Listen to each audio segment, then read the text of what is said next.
സിനിമകളിൽ പാടുമ്പോൾ എന്നെ പാടിയിട്ടുണ്ടെന്ന് എനിക്കറിയാം, അത് കൂടുതലായിട്ടും ഒരു സ്വന്തം ബ്രാൻഡിനെ എൻഹാൻസ് ചെയ്യാൻ പറ്റും തോന്നുന്നുണ്ടോ? ഉറപ്പായിട്ടും മലയാളം ഹിപ്പ് ഹോപ്പിനെ തന്നെ സിനിമ ഒരു ഭയങ്കരമായിട്ട് ഹെൽപ്പ് ചെയ്തിട്ടുണ്ട്. ഇപ്പോഴത്തെ ഒരു ടിക്കറ്റ് എടുത്ത് പടം കാണുന്ന ഓഡിയൻസ് അല്ല അതിൻ്റെ ഓഡിയൻസ്. അതായത് പക്ഷേ അവർ ത്രൂ അവരുടെ മക്കള് എന്ന് പറയുമ്പോൾ ഞാൻ ഒരിക്കലും 18 വയസ്സിന്റെ താഴെ ഉള്ളവർക്ക് കേൾക്കാനായിട്ട് പ്രൊമോട്ട് ചെയ്യില്ല, അത് ഡിസ്ക്ലൈമർ നമ്മൾ കൊടുക്കുന്നുണ്ട്. പക്ഷേ ഈ ട്രാക്ക് ട്രെൻഡിങ് ആകുമ്പോൾ ഇതൊക്കെ വായിക്കാനും കാണാനും അറിവുള്ള പാരൻസ് ആണ് മക്കൾക്ക് ഭക്ഷണം കഴിക്കുമ്പോൾ ഈ ട്രാക്ക്. ഞാൻ എൻ്റെ വീട്ടിൽ ഞാൻ മിന്നാന്ന് പോയപ്പോൾ സ്കൂൾ ബസ്സിൽ പ്ലേ ചെയ്യുന്ന ഞാൻ 5-6 വട്ടം കണ്ടിട്ടുണ്ട്. So I not the guy who is doing this thing. ഞാൻ ഒരിക്കലും ഒരു ചെറിയ കുട്ടിക്ക് ഞാനിത് കേൾപ്പിക്കാറില്ല. See there is a lot of thing.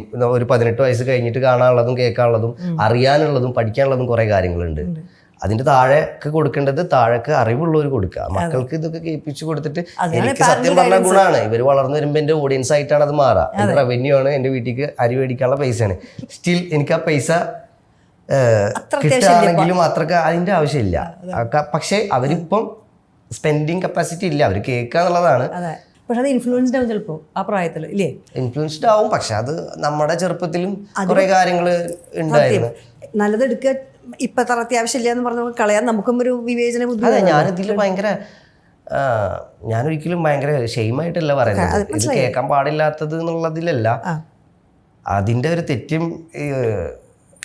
എന്താ പറയുക പൊതുവായിട്ടുള്ളൊരു ഓഡിയൻസിലേക്ക് ഇറക്കുന്ന സാധനമല്ലല്ലോ, ഒരു പർട്ടിക്കുലർ ഓഡിയൻസിന് ഇറക്കുന്ന സാധനമല്ലേ. അത് ചിന്തിക്കാനും ഇതിനും ഒരു പാകമാകുമ്പോൾ അത് കേൾക്കുക എന്നുള്ളൊരു സാധനമാണ്.